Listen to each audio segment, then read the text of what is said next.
I'll tell you what, if Paul Heyman does not make it further in wrestling, this dude, he can make it on the big screen doing some type of film.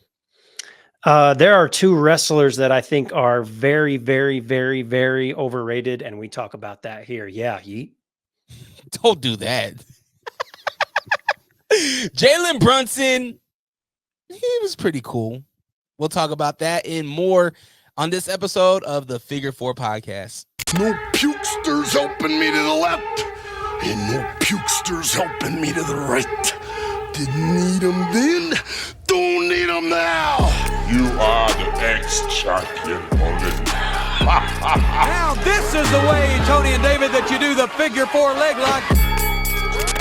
How the brown cow ran down into a stream to get a drink of water. That's how they get the vocals, right? Yeah. A tip the top of the tip of the tip, a tip of the top of the tip the top. Get those vocals up. Me, my, mo, moo, Rey Mysterio, Dominic Mysterio, live, Rhea. Mommy. It's Dre Rocka, the Figure 4 podcast, coming at you live from Cousin Tyrone's basement. I got my man Will Wonder here. Will Wonder standing up in my office because I hurt my back. And sitting down hurts, and I'm fucking getting old. There you have it. Damn, you got the sit stand desk? Is that what we're rocking with? Hold it up. Watch. I'll give everyone a little tour. Ready? Goes down. I don't want to go too far. You know what I mean? You don't know on those Zoom calls who's wearing pants and who isn't. You know he's wearing his Hanes. Knitted Hanes. FTLs. For the looms.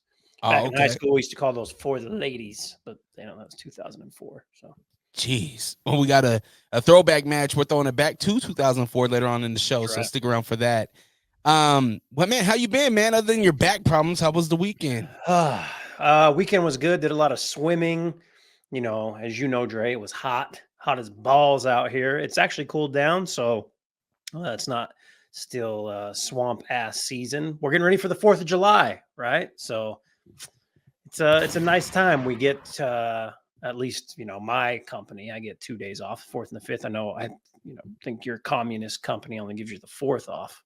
You get the 5th off too? So one of the companies is giving me the 4th and 5th off. The other one is giving me the 4th off. And the one that's not giving me the 5th off, they're not going to get 100% of me. Yeah. Dre actually has 4 jobs. So, I always forget that. I always forget he has more than one. If the IRS is listening, I got one. Yeah. And it's part-time. Yeah, exactly. I don't make more than $14,000 a year. Man, so when did you hurt your back? I don't know, Dre. Sunday, our boy Gabino Grimes, shout out to him, came and did the workouts with me. And everything felt fine. I felt good. Came home, showered, sat down and watched some Stranger Things. As you know, I'm rewatching it in anticipation for the new season coming out. And my wife and son got home from a hike. I got up and was like, "Oof, it's a little tight, like a tiger." And then Monday morning, woke up, it was hurting. It was hurting bad. Like one of those where, you feel like you're 70 something getting out of bed. Ugh. So I did a lot of stretching, a lot of walking yesterday, and doing the same today. It's not as painful as yesterday, but it hurts. That's for damn sure. I hate back problems. It's the worst. Mm-hmm. It shuts your whole body down. It'll shut you all the way down. So hopefully you feel better here soon. Makes you walk weird. You overcompensate in other areas, try to make up for your back hurting, and those areas start to hurt. If anyone's under the age of 30 listening to this, they're not going to understand what the fuck we're talking about. Wait till you shitheads turn 30, though. Okay, just wait. You 2 old farts. Yeah. Part of getting older is you have more and more issues outside of even yourself. Like me, like I had car issues over the weekend. That sucked. But it's weird, bro. Like and we're gonna talk about wrestling here shortly, so stick around.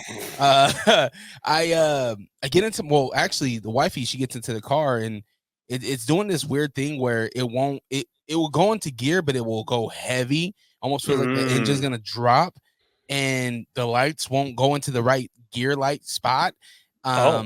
Yeah, it's really weird. Traction control light comes on, the parking brake light comes on, and then the check engine light comes on. But here's the thing. After driving it for a little bit, the check engine light goes off. Everything goes back to normal. My transmission feels fine. Everything feels fine. I go to the mechanic. He's like, "Yo, sorry, like without a check engine light, I don't really know how to fix it." And I drove your car, and your car feels great. So he was like, "Yo, drive that shit until the wheels fall off." Well, that is easy for you to say, Mr. Mechanic. Yeah. With my kids in the car and the wheels falling off. Yeah, exactly. Right. He's like, "Hey, I say, you good?" I was like, "Jeez, this is how you guys do it out here in Ogden." Okay. I'm a little bit more bougie than that. Yeah. I need security with my vehicle. Yeah, no kidding. Jeez. Yeah, man. But it was a good weekend, man. It was a great week for wrestling. I think that we're getting to sound like a broken record, but man, what a great job on both SmackDown and Raw. Yeah, I liked both shows. Obviously, we'll cover some stuff that we liked on those shows. But yeah, I think it was pretty solid. I wouldn't say it was the best we've seen in the past couple of weeks, but I did enjoy it. There wasn't it wasn't boring, I should say. Yeah, I would echo that. I mean, SmackDown started off with a bang, right? Boom, Cody Rhodes, Kevin Owens, Randy Orton. Well, they chose violence that day. Run on out to mess with the bloodline, and I'm interested to see. I say this a lot too, and I don't mean to, but it's the truth. I'm interested to see where this goes with these three teaming up, because we keep getting the little looky-loos from Randy Orton, kind of signaling that he may or may not want a shot at that title at some point. I don't know. Maybe he's just reading the internet, the tweets and such, and is like, I'm just going to feed into this. Or maybe it's a real thing. But yes, started off great, ended great, ended crazy, which we'll get to, but a lot of stuff in between too. Shout out to okay, I said this weeks ago, my three favorite things outside of that I love outside of my wife and son: wrestling, horror, hip hop. I guess there's four, and basketball. We already got the horror and wrestling combined. Then what do we get on SmackDown? Basketball, Jalen Brunson, Tyrese Halliburton, two rising stars in the NBA, playing a part in SmackDown. Like, what more do you want in life besides a back that it doesn't hurt? Nothing. Another tie back to Indy, right? Like, Indy just got three big PLEs. Yo, let's have our superstar of the city come on out to our rival. That second superstar, Caitlin Clark, was in a game that night. So yeah. All right. let's have Halliburton. Let's have him Tyrese Halliburton. Yep. Let's have him be the heel, and let's shut down MSG. And then Jalen Brunson says, like that. This is my house. This is my house. Loved it. I wonder if these guys loved wrestling. I wonder if growing up, if they actually are fans of wrestling, or if this was just kind of a PR opportunity. I know for sure Halliburton is. I'm not sure about Brunson, but I've heard Tyrese Halliburton talk about wrestling quite a bit. Brunson, he's what, mid to late 20s, so he'd have to like wrestling in some form or fashion, right? At least as a kid, I'm sure he did. So yeah, I loved it. I loved Brunson jumping over into from the crowd, from the audience rather. He just had a hand surgery because I fractured a bone in his hand in the playoffs. So I was like, ooh, we're gonna get some action, but they kept it holding the chair and holding the brass knucks. But I loved it. It was very cool. You could tell like the timing was off on some of them, because Logan had to yell at Halliburton, "Give me the knuckles, man!" Yeah. Halliburton gets him, and he's over there, and he hits clink, clink, clink, clink, and I'm like, "What is he doing?" Like, no, you don't do that, Tyrese. You've watched wrestling for years. You don't signify you have them and let everyone, including the referee, know. But yeah, when they said give him 15 seconds, Halliburton took 20. Yeah. He got his moment. A ball hog, just like a lot of NBA players. He wanted the ball longer. That was a lot of fun, man. I don't know if I like the LA Knight Brunson partnership, but it worked. It was okay. Yeah. I would have rather have maybe it didn't work because it wasn't against Logan Paul, but Damian Priest being New Yorker right there, that would have been lit. Yeah, I don't know what on the SmackDown roster. I don't know what I would have wanted. I guess that makes the most sense because, like you said, it is against Logan Paul. But Yeah.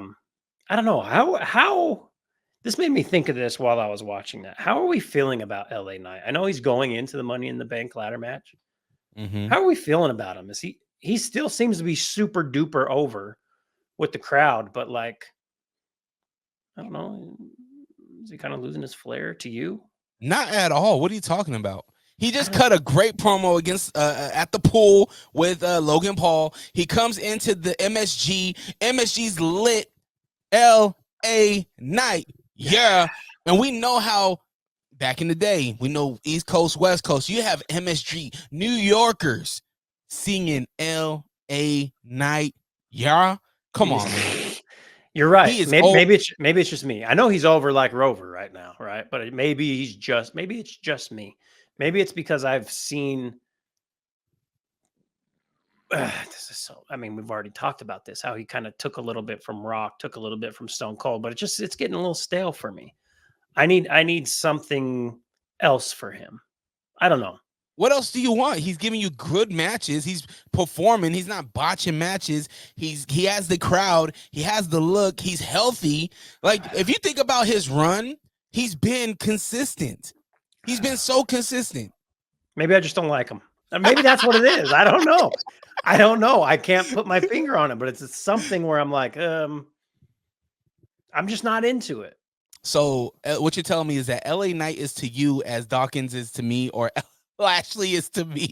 Lashley, yeah, that'd be a better comparison. All right, Lashley. But Lashley isn't super over though. That's the thing. And I'll be honest, there's another guy we're going to talk about here at some point that is super duper over that I like, but I don't get the level of fandom that he has. And we'll get to stay that. tuned for that. Yeah. So LA Knight, yeah, he's one of them, and then we'll talk about the other guy here shortly. But SmackDown, what else? Oh, your girl Tiffany Stratton. Seems like everything's all good there in WWE land for her. She goes to the Money in the Bank match, which beating Candice LeRae and Jade Cargill. Yeah. This match was actually one that I was excited to see on Friday. I'm loving the dynamic between her and Nia Jax. Mm-hmm. You know, if you see little sister in Tiffy time, you're gonna see big sister in Nia Jax, and that's exactly what happened. And this team needs to work in order for these two to grow into their potential together. They have to be together. We can't see one without the other now. We have to. This we can jump around, right? We can jump around. We don't have to stick. Man, there's no rules here. This leads me to believe that we have a preview coming up, but that Tiffany Stratton's going to win that Money in the Bank briefcase, and she's going to do it with the help of Nia Jax, and then eventually the help of Nia Jax will get her that strap. Mm-hmm. And it makes me think of like Chad Gable, Sami Zayn. Chad, got Sami all ready for that match, even though he didn't interfere, which I think is the ultimate what's going to happen. And then we have Tiffany Nia at some point.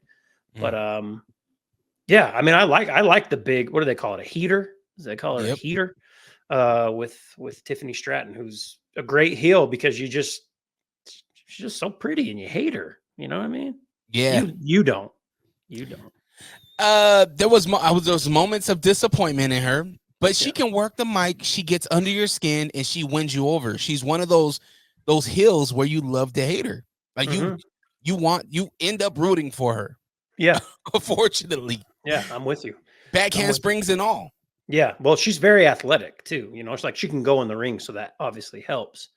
Were you surprised that, again, kind of shitting on LA Knight, but not really. Were you surprised that he won that match for the Money in the Bank to go to the Money in the Bank? No, because I didn't see a U.S. title holder holding it, and I didn't see Santos. I don't think Santos really has heat on him. I don't think Santos is on fire right now. I don't think there's anything sizzling with Santos right now. I think it was a good check because I don't think LA Knight needs anything to get over any more than he is, except for, I guess, from me. But I thought it was a good because we look at. I mean, let me scroll down to my notes here. Let me get on my glasses because I'm in my late 30s. We look at who's in that Money in the Bank match: Jay, Drew, and a bunch of Chad Gable, Carmelo Hayes, Andrade. I thought maybe it was a solid opportunity for Escobar to shine a bit. unless they're planning on giving LA Knight that briefcase, or unless he's planning that, like, he's winning.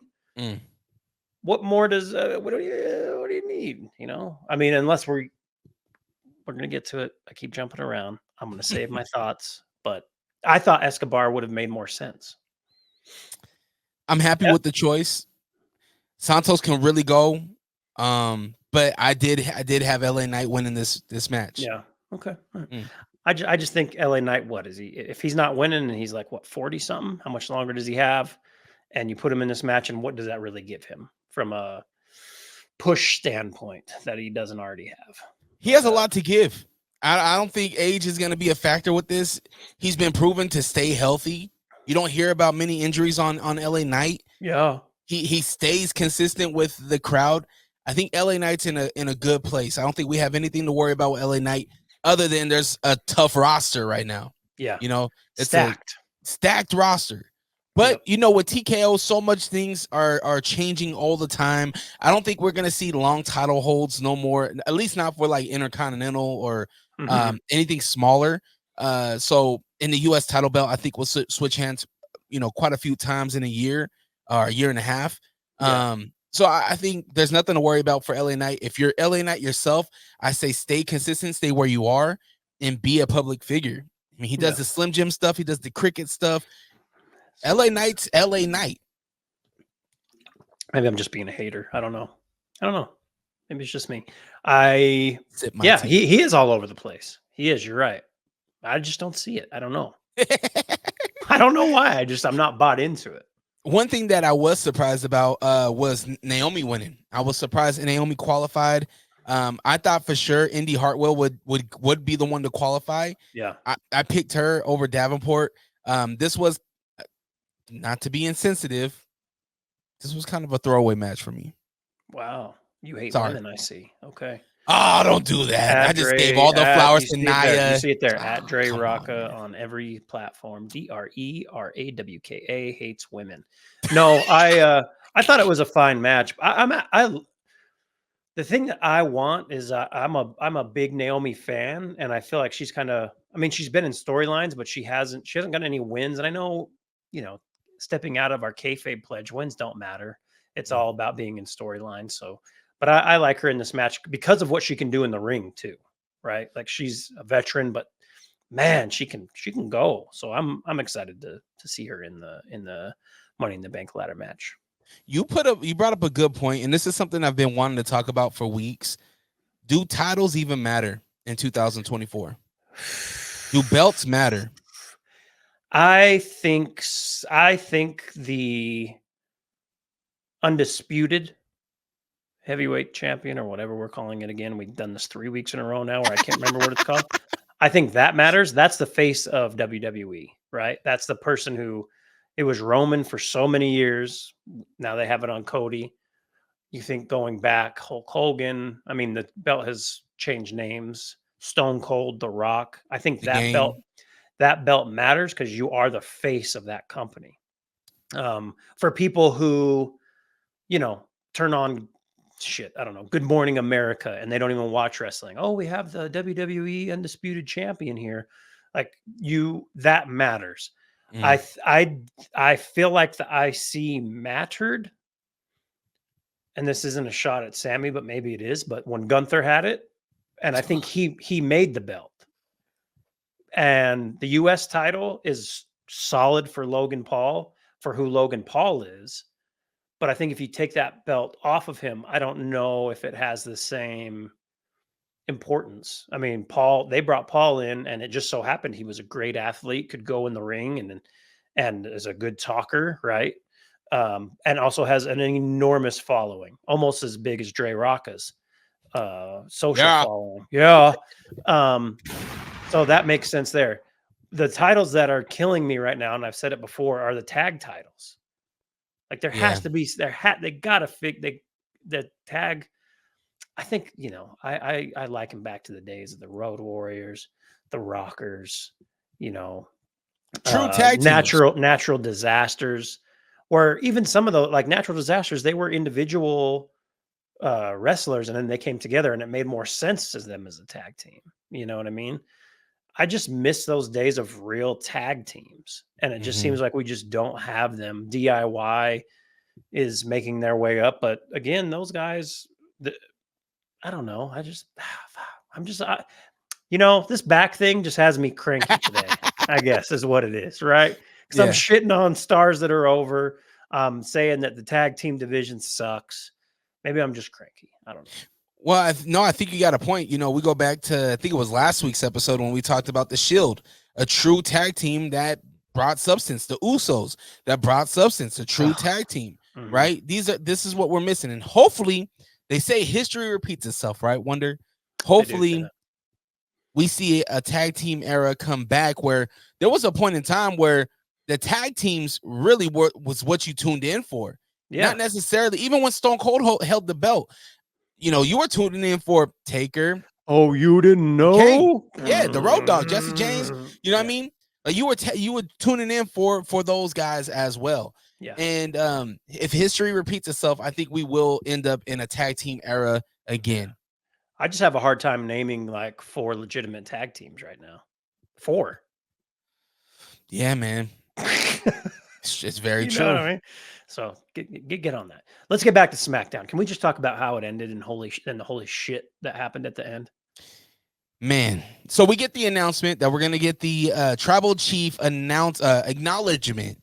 We've seen this kind of ceremonies before, held by the tribal chief Roman Reigns. We've seen contracts signed between the bloodline and the intergroups. We've seen these type of ceremonies before, so we kind of knew what to expect. It sounds like we finally got the Bloodline 2.0 together. Tangaloa, Tama Tonga, Solo Sikoa, and now Jacob Fatu. All the pieces are together for this Bloodline 2.0. So now we need to make it official. We need to put the stamp on it with the tribal chief acknowledgement. And the death of the wise man. Holy moly. Before we get there, though, Wonder. Okay, go ahead. Can we talk about, because we finally get all the pieces together. Yeah. In the beginning of the show, Paul Heyman's like, where's Jacob? Yeah. And Solo says, wise man, I listened to you. He's not here. Oh,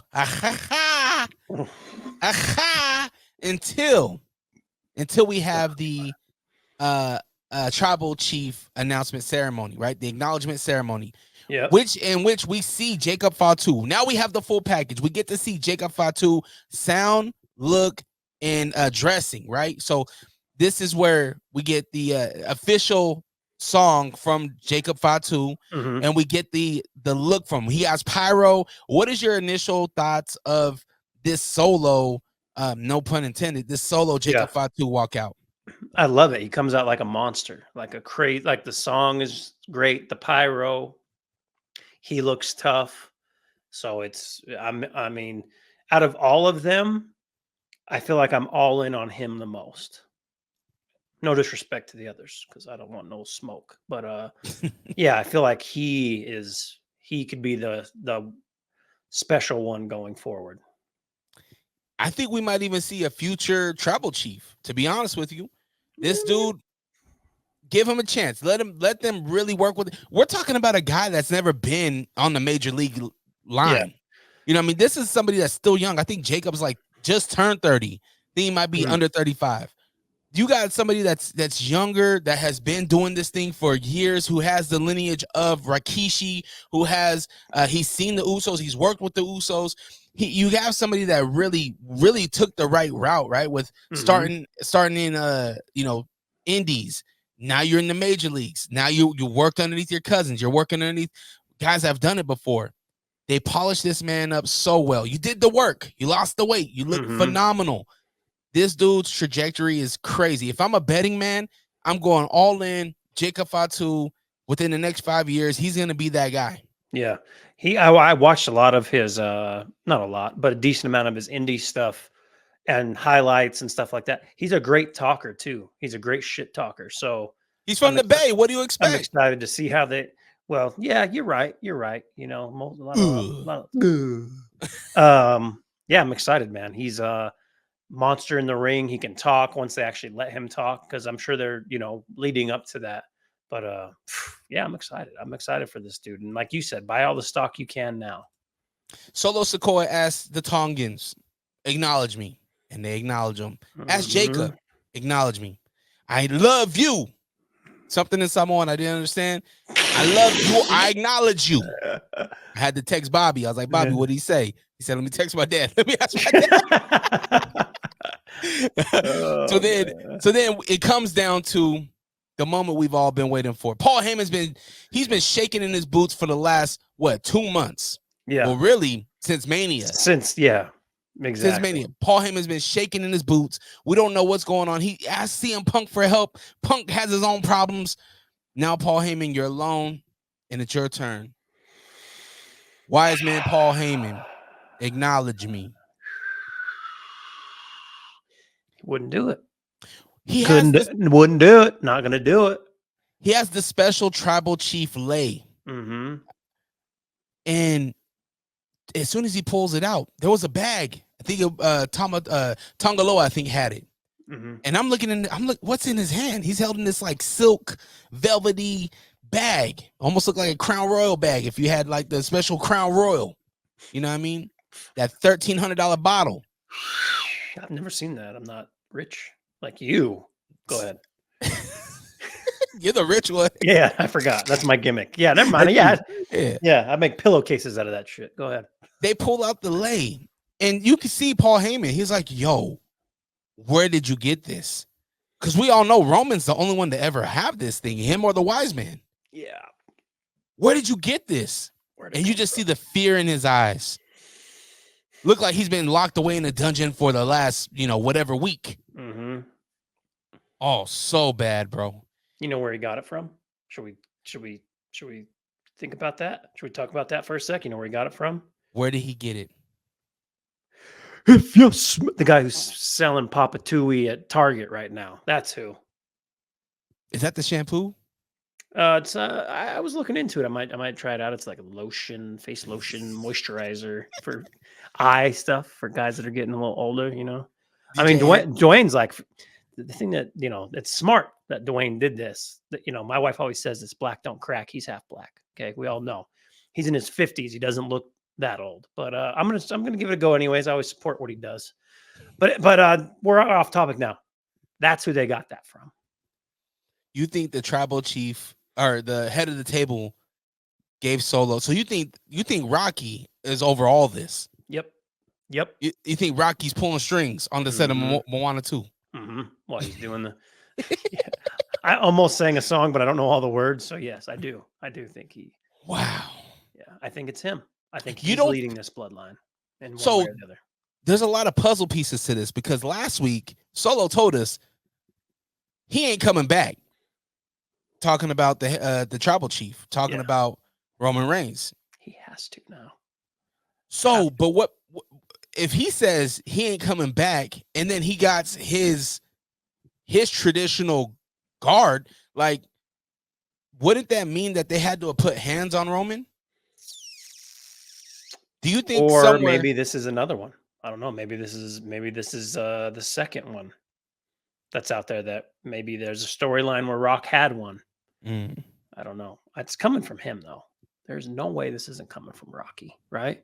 Because why if let's say it is Roman who's behind this, why would he have Paul Heyman put through a table? Like, it just doesn't make sense. I think it's coming from Rock. I think Roman's on his way back. Heyman's been loyal this whole time. I keep going back and forth to seeing why would Roman make these orders, right? And it doesn't make sense to me. Solo's went completely out of bounds. He's overstepped tremendously. I think he's disrespected Roman Reigns and what he's built. I imagine, Dre, this is what it's like when, and I don't think you do, but like, let's say you and the wife have to run out for 10 minutes and you leave Tavian in charge and he is just, then you come back and you're like, what the hell happened? Yeah. He's telling his brother to acknowledge him. He power bombed his sister through a table. Yo, that's funny. That is hilarious. You just equated Solo Sikoa to my 10-year-old. That's great. I think you have something there, and it would not surprise me. I think Dwayne is doing a lot of evil right now, and there's only one answer. And man, but to see Paul Heyman, let me tell you this, Wonder.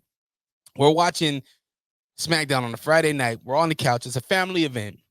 Got the popcorn for the baby. We're chilling. Yeah. Internet's finally working. We're good.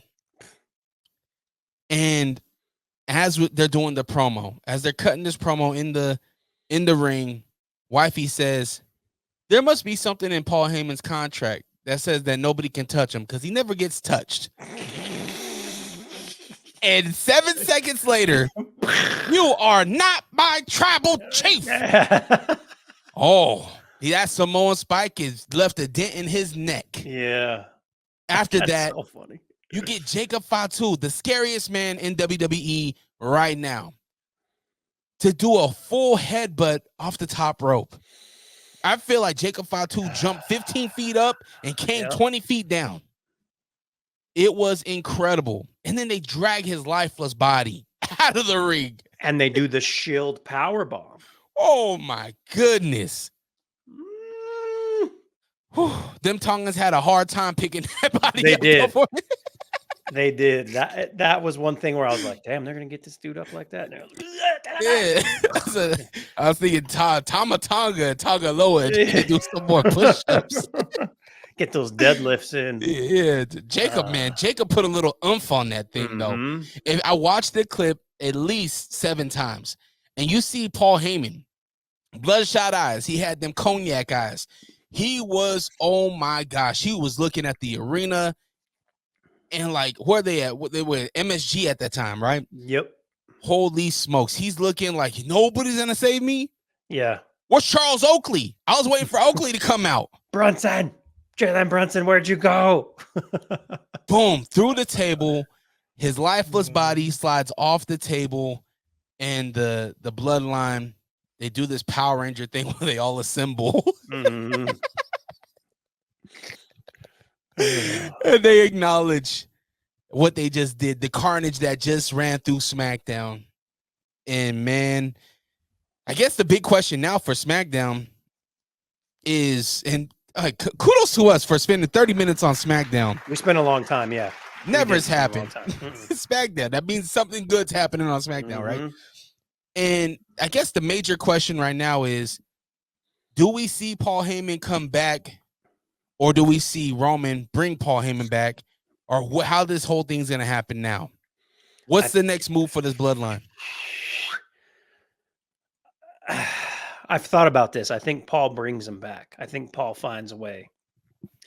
And maybe Paul, I don't know. I don't want to like fantasy book this because I just want it to happen and I don't want to have any expectations, but it's going to be a clash for sure. And I'm hyped for it. Gotta be towards Survivor Series. So we got to find a way to make this happen. I don't know what happens next. I think Paul is away for a little bit, maybe right before SummerSlam, but I think we're supposed to get Roman back sometime soon. And Jimmy, and I'm excited. Where's Jimmy? Where's Jimmy?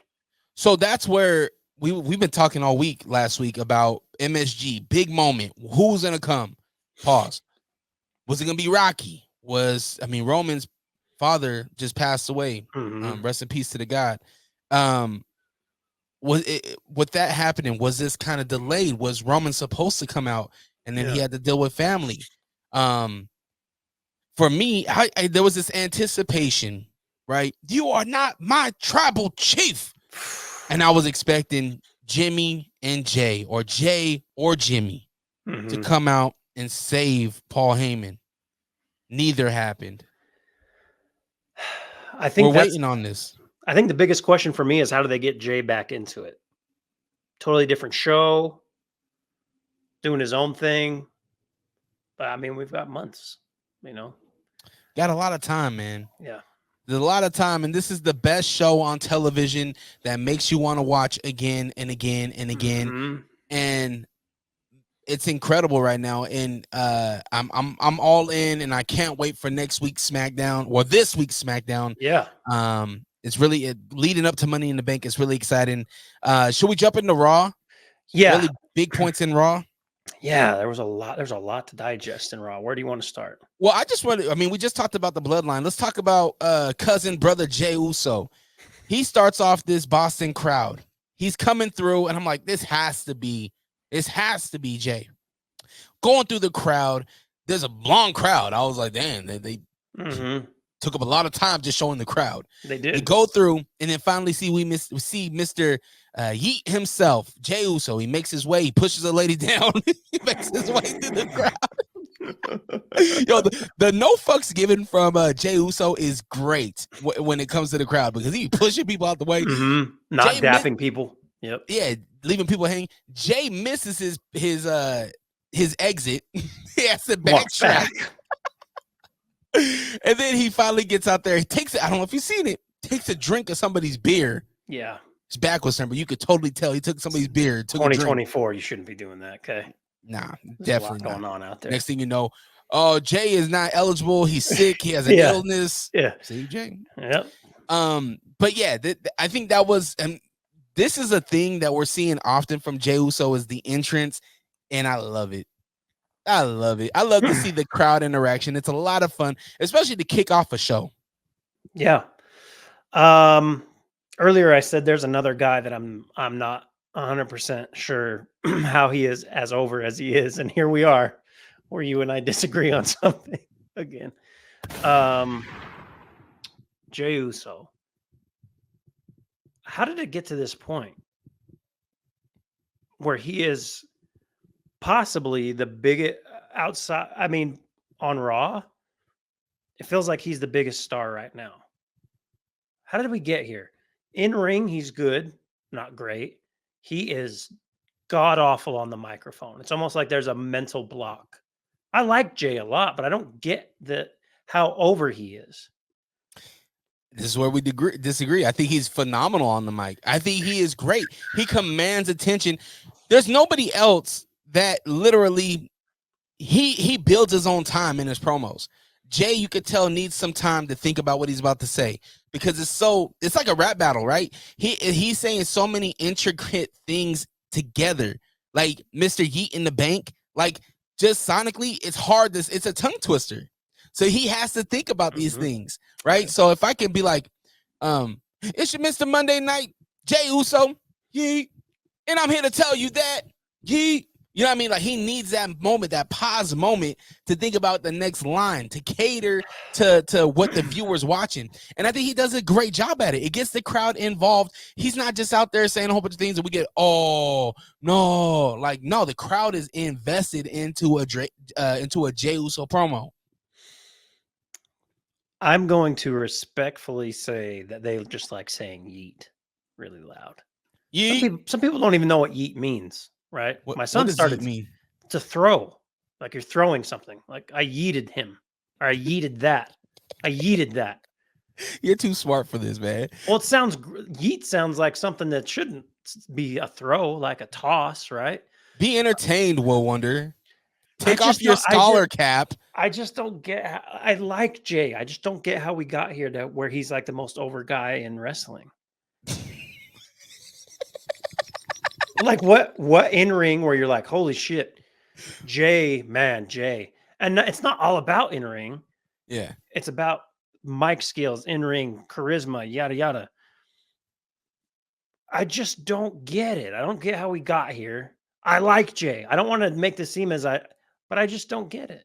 I don't get it. And maybe someone could explain it. You know, you said he's great on the mic. I think he's really bad on the mic. Like to this point in his career, bad? It's almost like he's fumbling over his own words or he's forgetting what he's saying or he's rushing through it. He's trying to get through it too quickly. It's like he's not comfortable out there. Give him time. He hasn't really been doing the back and forth with him and Chad. Chad destroyed him from a perspective of Chad. Everything made sense. Everything was good. And I don't think Chad's amazing on the mic, but I think he did really well last night going back and forth. Are you kidding me? I told Unc he could have the fireflies and I would take the cockroaches and I'd take the mosquitoes. Phenomenal rebuttal. Phenomenal rebuttal. We're not going to agree. We're not going to agree on that. No, why? Because I don't want to end up like you. Yeah. When he said that, I don't want to end up like your ass. Like, come on. Let's transition this of me not liking Jey Uso's spot into, do we think the Wyatt Six are actually after Jay and not Chad? They did what they did to Chad, but they have come out. Every time they've come out, Jay has been out there. And Jay leaves rather quickly, right? Yeah, they did the thing to Chad, but they beat up everyone else too. And I think if they wanted to hurt Chad, he's standing there, right? Last night as well, Monday Night Raw, he's standing there and they did nothing. They're just stalking in a sense.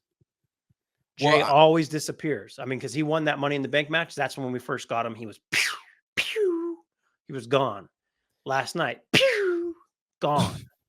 Well, I think that that question was answered with the videotape. I think Bo Dallas made it very clear that they're coming after Chad Gable. That was my interpretation. Was it? How? I mean, he said false prophets. Yeah. And that would be Chad Gable. I mean, and the way you treat your family. There's no bigger false prophet in my eyes than Jay. Okay. Oh my gosh. Everyone's following. Michael Cole's out there. Hey, I'm eating up a storm. I love Michael Cole. That was in my notes too. Michael Cole, no rhythm.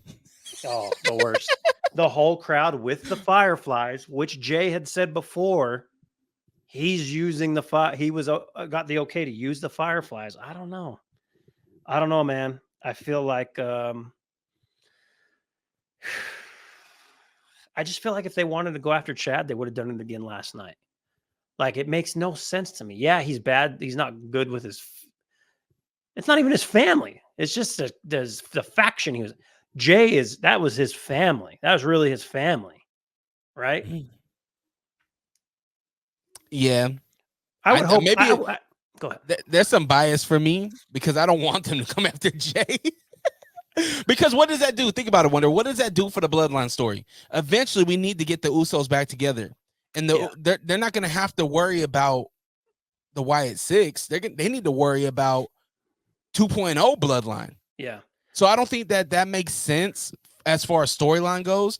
It doesn't make sense for them to rewrite it and have them come after Jay. What? Only so the bloodline has to go save Jay now, and then Jay needs to get back with them to save Paul Heyman to destroy Bloodline 2.0. Mm-hmm. Yeah. Yeah, I think that's it. Why are we what does it do for Chad?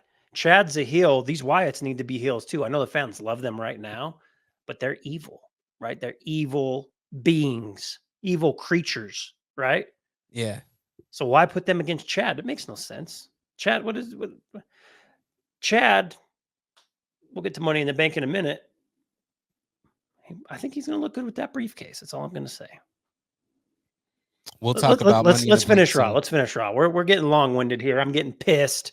This is great. We get Drew McIntyre in a fabulous match for Money in the Bank with Sheamus and Dragunov. Fun match, but he comes out on top. Again, we'll get to the Money in the Bank stuff in a minute.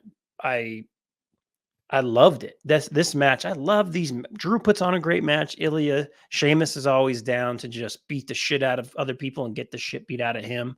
Yeah, this is a tough SOB. Yeah, he is. This was what I was excited about this whole night. This was the match for me. Mm-hmm. Absolutely. I don't know why we needed Ray and Dom part 3.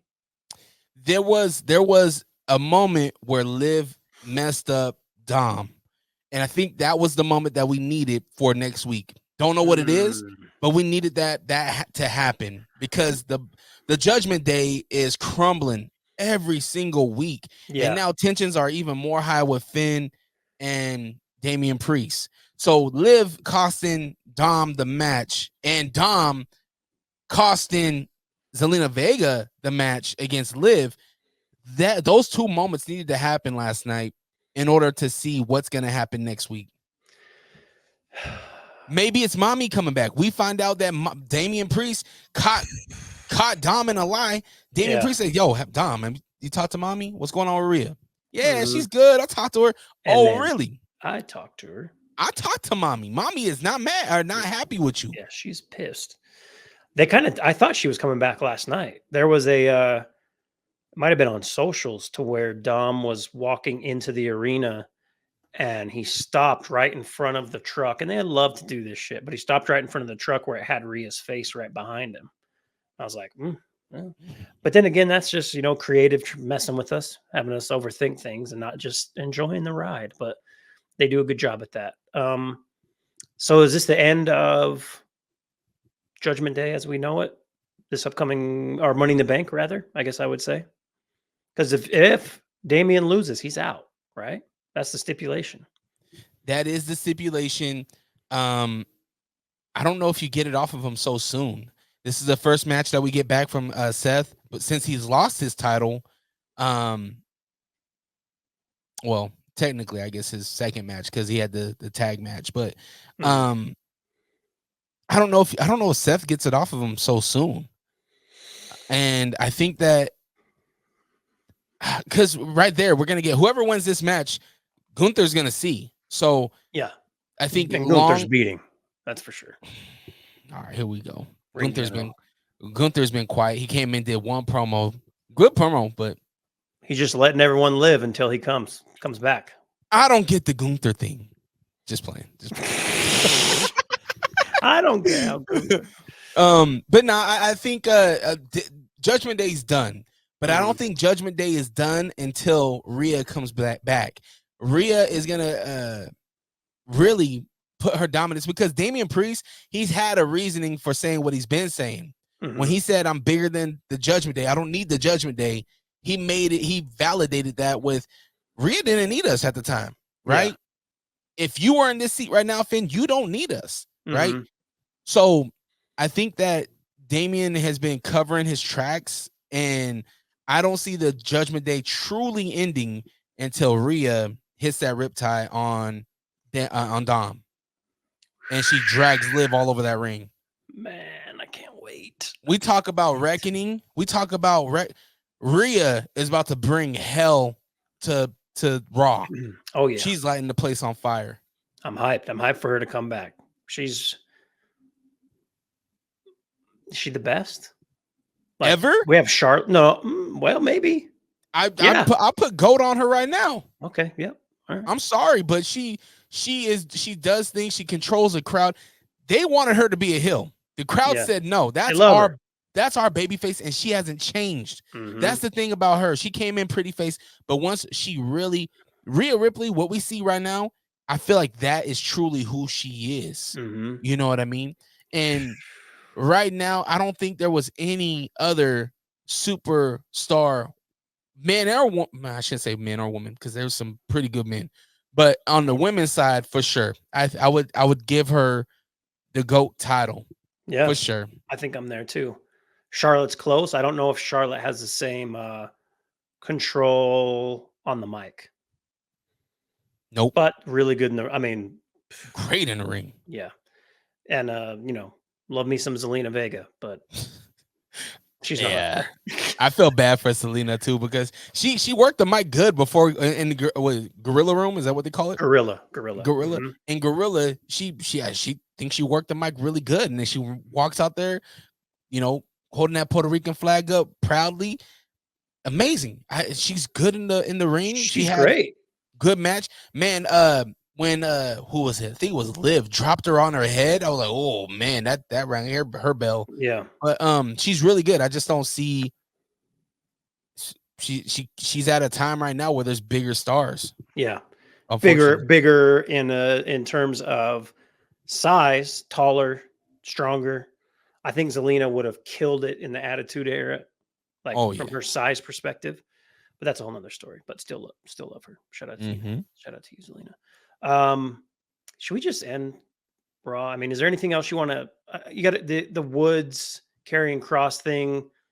It was weird. Like it was weird. Yeah, there was arm thing at the end. Like I don't know what the fuck's going on here.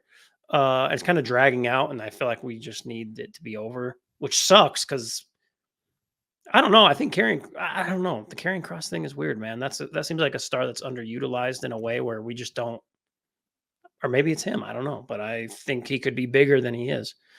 Who else did we get? Zoe Stark, right? Going to the Put some respect on her name. Utah's own. That's right. Zoe Sorry. Stark. My bad. That's on me. Going to the Money in the Bank ladder match, she defeated Dakota Kai, Ivy Nile. Some of these women that are in these matches, bro. Really Ivy good, Nile, but names. she can go. Names. Yeah. I love Ivy Nile. I love Zoe Stark. I'm not big on Dakota. I actually picked Ivy Stark to win this match. Ivy Nile to win this match, but did not win. Yeah.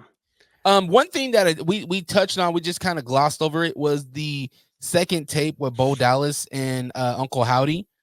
Did you feel like that door was gonna open up? No, because it very rarely opened with Bray, but I love what they're doing. I love they're using that same set. I want it to get to, we've waited so long for them to get here and they're explaining things. I want to see them touch somebody. Yep. I'm getting to that point. I love the first tape. This tape was good too. Bo is great as a character, as a wrestler. He's really good. I just want to see something. Like I want to see some real like contact with somebody. And if that's Jey Uso at Money in the Bank causing him to lose the match, so be it. It's not happening. Yeet. One thing that I really loved was the back and forth when Bo said, "I am the voice of the reckoning," and Uncle Howdy says, "I am the reckoning." I am the reckoning. Oh my gosh. And then at the end, Tavian got so scared. Tell him he can't be the tribal chief if he's freaking out over vignettes. He was shaking in his boots. It was funny. Me and his mom started dying. But yeah, man, putting the cap on Raw, man, it was solid. It was fun. Dom got to ride Liv this time. That was cool. Liv had the time of her life with the boys in the back, beating up Strowman. Yeah, Raw, good. SmackDown, great. Yeah. Do we want to jump into Money in the Bank? Let's do it. So coming up this Saturday, we got Money in the Bank at a decent time, 7 Eastern, 6 Central. What is that, 5 our time? 5 Mountain, baby. 5 Mountain time on Peacock, Money in the Bank. Do you want to take us through the matches? Yeah. Women's Money in the Bank match, Chelsea Green, Io Sky, Lyra Valkyria, Naomi, Tiffany Stratton, Zoe Stark. What are your thoughts? Who you got here? I want to roll with, even on the imaging, they got Zoe Stark right in the middle. And I love that imaging to see her biceps out, looking amazing. All these women can go. I really like Valkyria. Chelsea Green is solid.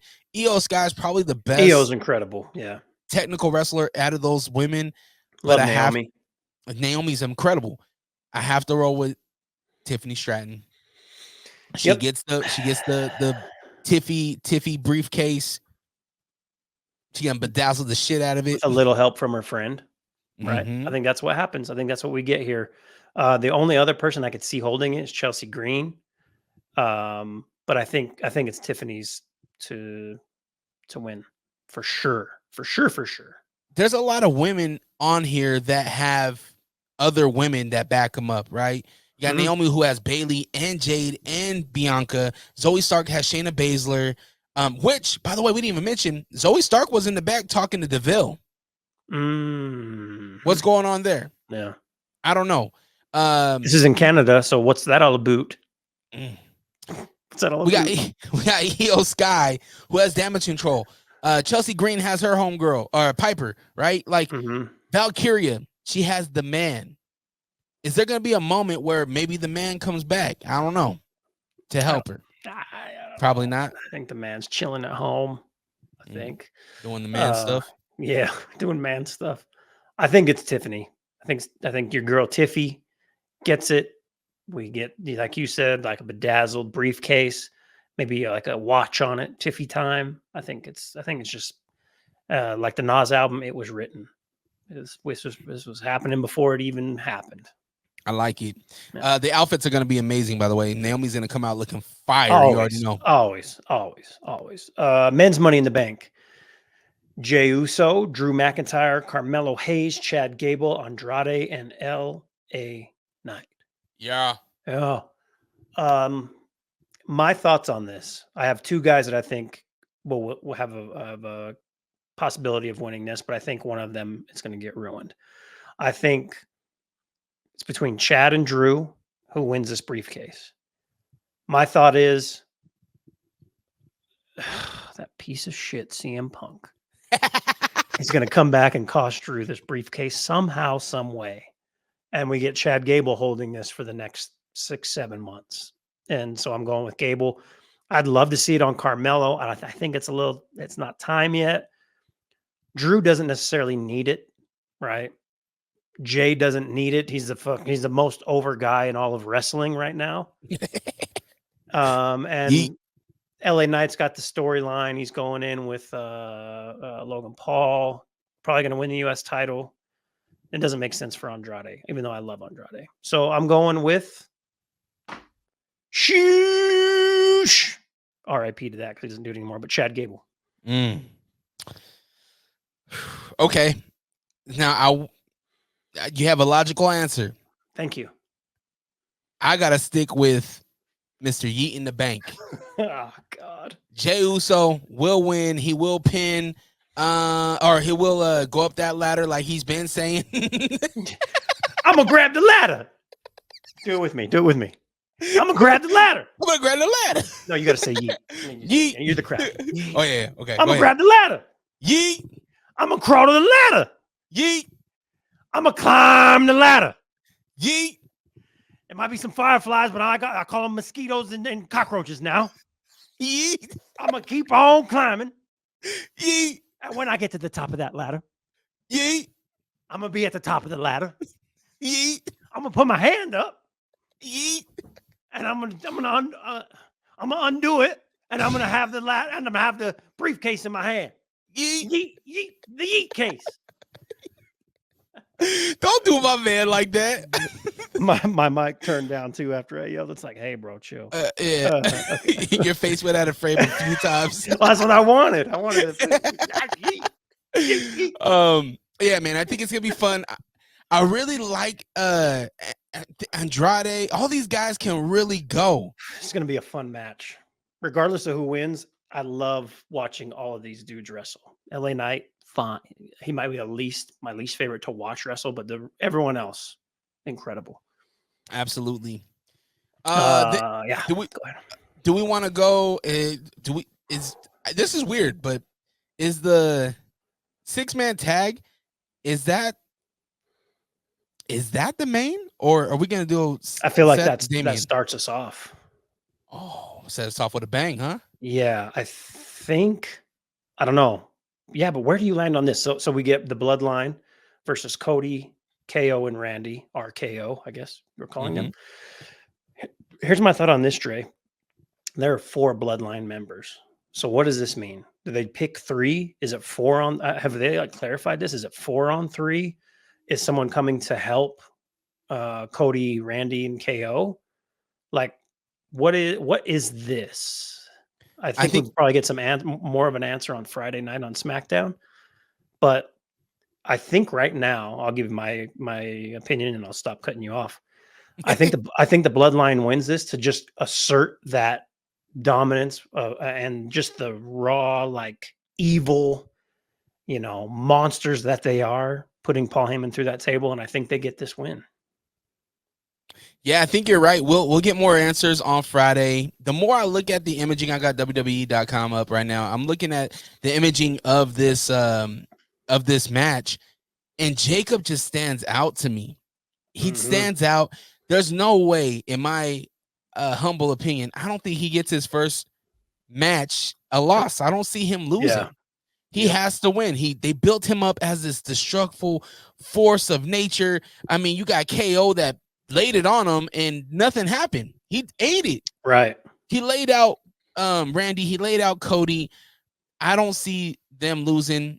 I do think that Cody's going to call in a favor. I don't know to who, but we will get somebody that's going to help these guys out. Can't wait to And see. it would make sense if it was Jay, because I still think Jay owes Cody some more love. But he's in a match though too. Exactly. But could this be a Jimmy moment? Could we get Jimmy back? Who else is there to help I doubt we see Sammy, because Sammy already has a match, right? Sammy got some match, right? Isn't he in Braun? Yep. Yeah, and Braun Breaker. We didn't talk about that, but we're getting there. So it wouldn't be Sammy. So I don't know who else it would be other than a Jimmy. Yeah, but it could. Knowing Triple H, knowing what he's written and how this thing goes, it could be somebody off the radar. So yeah, I'm excited. We didn't even talk about who's going to replace Paul Heyman in his Bloodline 2.0, because we only know a Bloodline with the Wise Man and the Tribal Chief. Maybe that's their downfall at the end. They don't have that Wise Man. Let's continue on with Money in the Bank. Sami Zayn, Braun Breaker, Intercontinental title. I'll let you go first here. Yeah. I'm a climb that ladder. Sorry, go ahead. Well, last night was fun. We got to see those two in the ring face off, and Sammy, balls of steel. You think Miz has big balls? No, Sammy has the biggest balls, and it was Breaker told him, yo, like, you're the only person that stands in front of me. Everybody else back there, they're scared of me, but you stand in front of me. And that's exactly what Sammy's gonna do. Sammy ate 2-3 spears last night, and he's still up. He's still going. Sammy is the most durable wrestler that we have right now. And I mean, you see him beat your man. Who holds that belt? Sami Zayn. Who did he beat? Gunther. So Sammy will be victorious. Bullshit. He's gonna hit that Halua kick, aka the hell of a kick. He's gonna hit him with that, and Braun Breaker is gonna be humbled. He's going to be humbled. This one is very hard for me to call, because if Sammy just straight up beats Braun Breaker, that makes Braun not look like a monster. So in order for Braun to lose, I believe there has to be some kind of interference. Now, who that is, we've been getting a lot of, outside of our kayfabe pledge, we've been getting a lot of, Ricochet is going to AEW, but maybe that's not real. Maybe we get Ricochet coming back and we get an actual real program with him and Braun Breaker. He interrupts this match. But the more I think about this, the more I think that Braun Breaker's winning the Intercontinental title. I think he's going to beat Sami Zayn. And, man, it sounds weird because Sammy did beat probably the best wrestler in all of wrestling to get this title, but I think Braun gets it. I think they're just it's early for him, but it's also the perfect time. Sammy doesn't need this title, and I don't think he's made it. I don't think he's elevated it. If I'm going to be honest, I think someone like Braun, who comes in and is a monster, a little too much like Goldberg, but that's okay. We're going to let it slide. I think it's his. I think it's his to win. All right. We're a show divided, so we'll see. Yeah. Final match. Again, I don't know what's going to happen here. I've gone back and forth, but we get Damian Priest, Seth Rollins, Seth's first match back since WrestleMania, World Heavyweight Championship. What do you think, man? I thought last night, Monday night, the promo that he cut against Finn and Damian showed how genuine Seth is. I don't care. You guys are going to come in here. You guys are going to try to jump me. You guys ain't going to stop me. I'm taking that belt off of you, Damian. And Damian saying, I don't need the help of the Judgment Day. I'm going to do it. I'm going to beat you myself. There's a lot of confidence from Damian. There's a lot of confidence from both sides. I don't see Damian losing. He hit one hell of a south of heaven last night on Seth Rollins. Picked him up and threw him through the damn ring. That canvas had his outline on it right now. I see Seth losing to Damian Priest, and there's going to be a moment where maybe the Judgment Day they do something that Damian doesn't like, and this is where we see the writing on the wall.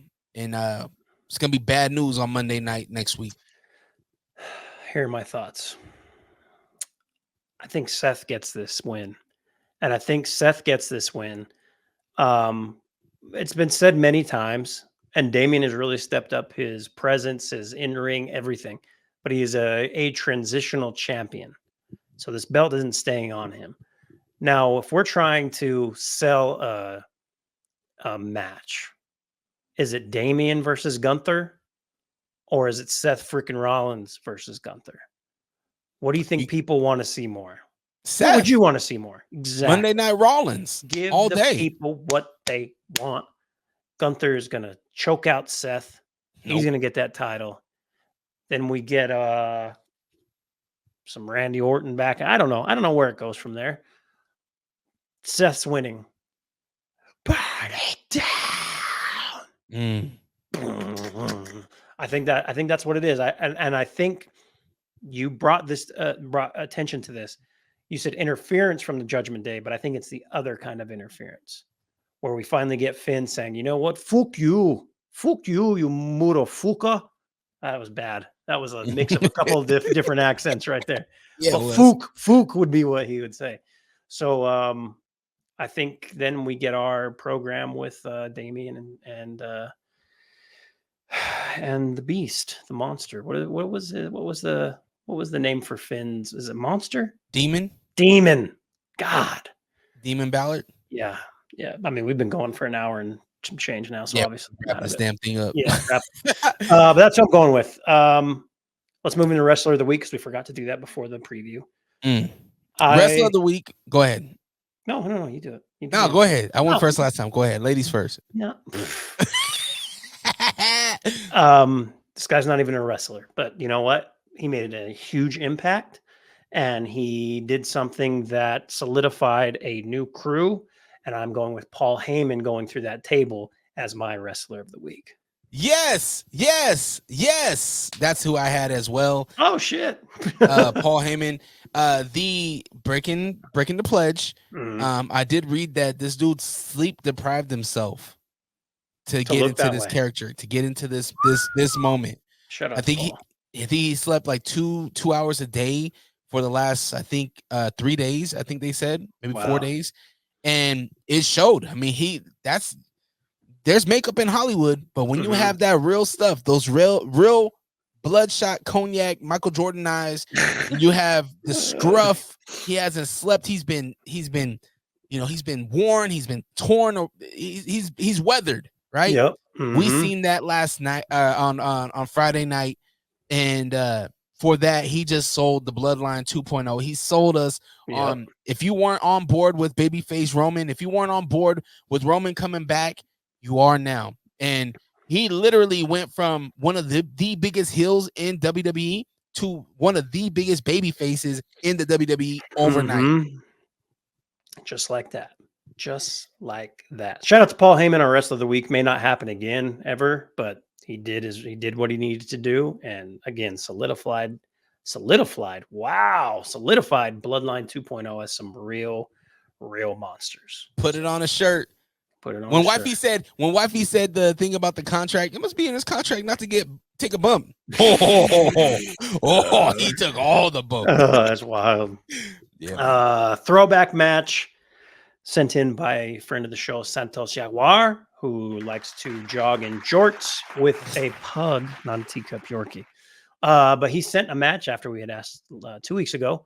Monday Night Raw, March 22nd, 2004. This is the main event. Eddie Guerrero versus Triple H for the WWE Championship. So this is like early brand split days where they were doing the draft. You had guys on new shows, a lot of young stars in this. You get John Cena in a solid throwback Barry Sanders jersey that's so 2004, like just an enormous ass jersey. What did you think of the match, Dre? Young Batista. Right off the bat, the game gimmick from Triple H. This was I love the game gimmick. I think this was right before he wore the skull at WrestleMania, right? A couple years, yeah. Yep. Yeah. but he comes out with the Raw t-shirt and he's Mr. SmackDown, right? He's on SmackDown. So it's like, holy smokes, like what's going on? Did he switch sides? What is this? Yeah. And he rips that t-shirt off and he shows SmackDown. Yeah. He's walking SmackDown t-shirts. You can tell he just got pressed up. Little, generic. But he comes out and then we get Eddie Guerrero, vintage Eddie Guerrero in the Lolo. You know what I mean? Real Chicano. He comes out amazing. I lie, I cheat, I steal. Man. Amazing. Rest in peace to the GOAT, Eddie Guerrero. Somebody that real wrestling fans, how much how important he was to wrestling culture.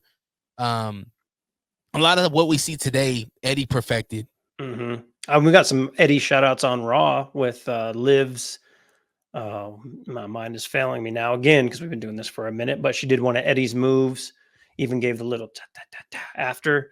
So shout out to her. I'm gonna try to look that up, folks. Mommy's not gonna like that, by the way. Oh, she's gonna that's Mommy's thing. Did you see Liv's t-shirt too? What did it say? Live's finally on top or something like that. Something like that. Yeah, it was a bootleg Mommy t-shirt. She literally taking her whole look. The black. She had the leather last night, and Yams is out. All that.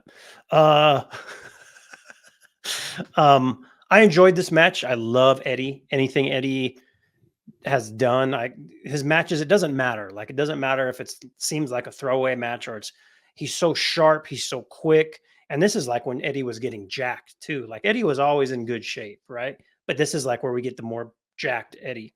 But it was a fun match. Triple H, I wouldn't say this is like the best Triple H ever was, but solid Triple H performance. And of course, it's going to end the way it is because the draft just recently happened. So it comes out. We get all the stars. There's so many stars that come out. That match ends in a DQ. We get Stone Cold, who I think I'd have to go back and look, but I think he was like the general manager of Raw at the time, or excuse me, of SmackDown or some. Jesus Christ, and I don't even know. But he comes out. He brings a lot of Raw. Comes out on his 4-wheeler, Stone Cold music, brings all the guys out. It's just a slobber knocker at the end. One thing that really stood out to me was how bad Big Show looked. It just seemed like down and out. Like he was. Big Show's a large human being, regardless. Big Show looked huge, like enormous.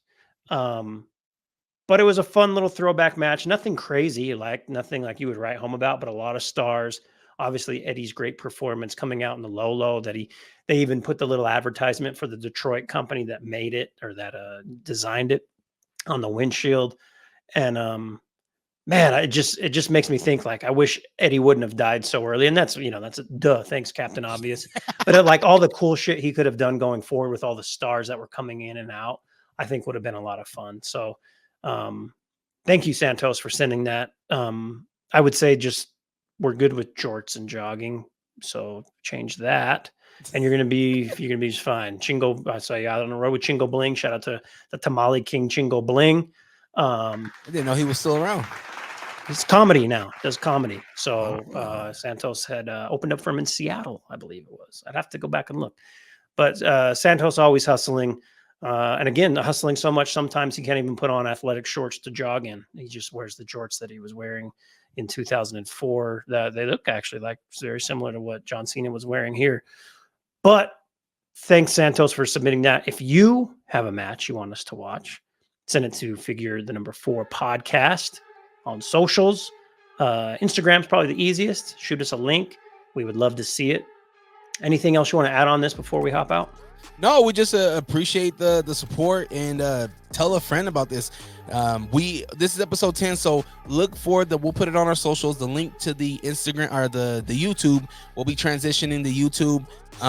Maybe even the audio. I'll talk to you off air about that. Yeah. But yeah, we appreciate it. This is a lot of fun. I have a blast recording these and doing this show with you, and it's absolutely fun, man. Wrestling is in a good spot right now, so just thank you. Yeah, absolutely. Thank you. Everyone enjoy Money in the Bank this weekend. Dre and I will be watching from the comfort of Mansion Day Wonder in one of the many, many, many rooms we have here. I don't know which one yet, but we'll pick one of the 32. So I'm excited to see you this weekend, Dre. We might have to acknowledge Will Wonder before he stepped into the palace. No, you have to. There's no maybe. Tell your son too. I don't want any shit talking, any problems. I don't know, man. Unless you got jump scares in the basement. I do. Thank you guys for listening. That's been another episode of the Figure 4 podcast. Peace.